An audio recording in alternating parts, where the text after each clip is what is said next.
Well, a tiny house can now claim to be the most traveled property in the world. Alexis Stevens and Christian Parsons have already traveled with their tiny bungalow on wheels across 36 U.S. states and one Canadian province. The North Carolina couple have been living in their mobile home for the past 3 years, spent 9 months building it. Alexis Stevens and Christian Parsons joins me now from Raleigh, North Carolina. Welcome to you both. Hey, how's it going? Hey, how are you? I'm great. You're in that beautiful tiny home. So tell me why you decided to build this house. We built our tiny house because we were looking to simplify and to create more flexibility in our lives. And it was also our opportunity to own our own home. But we also love that tiny houses give you an opportunity to adventure.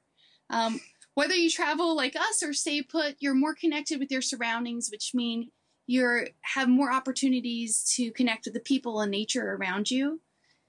And we did build our house with travel in mind because we wanted to document our dynamic tiny house movement. Well, you certainly are the most sophisticated mobile home I've seen. I have to ask, though, I mean, just looking at the pictures you've used, Christian, you used every inch of the home for use, for space. Even your closet serves, my understanding, as a staircase, bench seat, as well as bookshelf. Yes, it's actually 5 different things. Yeah, every single inch matters in a tiny house, and we have a very small tiny house. It's 130 square feet.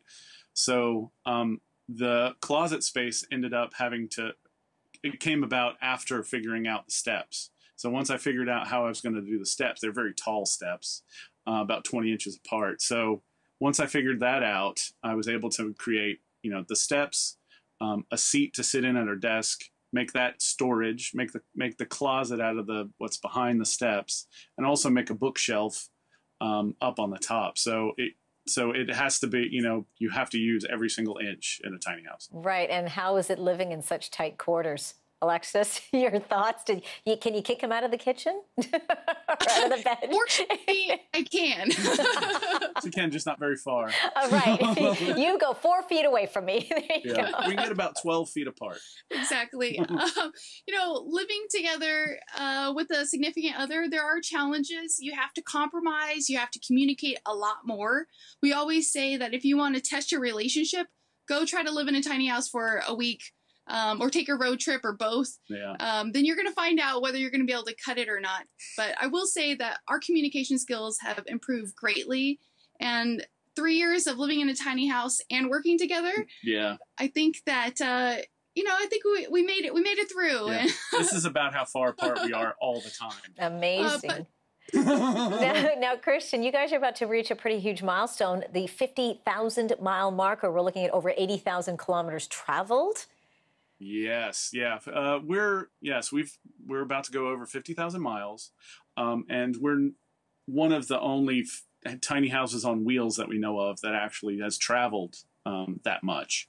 And we have a real passion for this project, and it's actually been the thing that's helped us along the way to continue this project.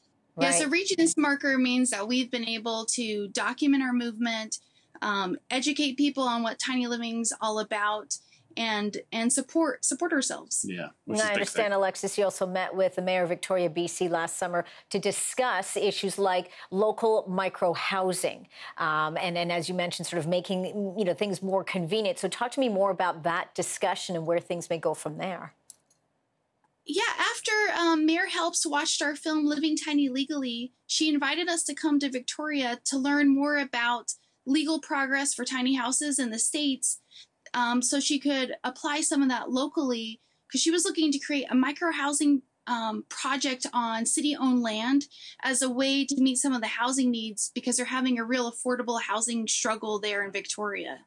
Right. Well, pretty amazing. You guys are obviously showing that it can be done.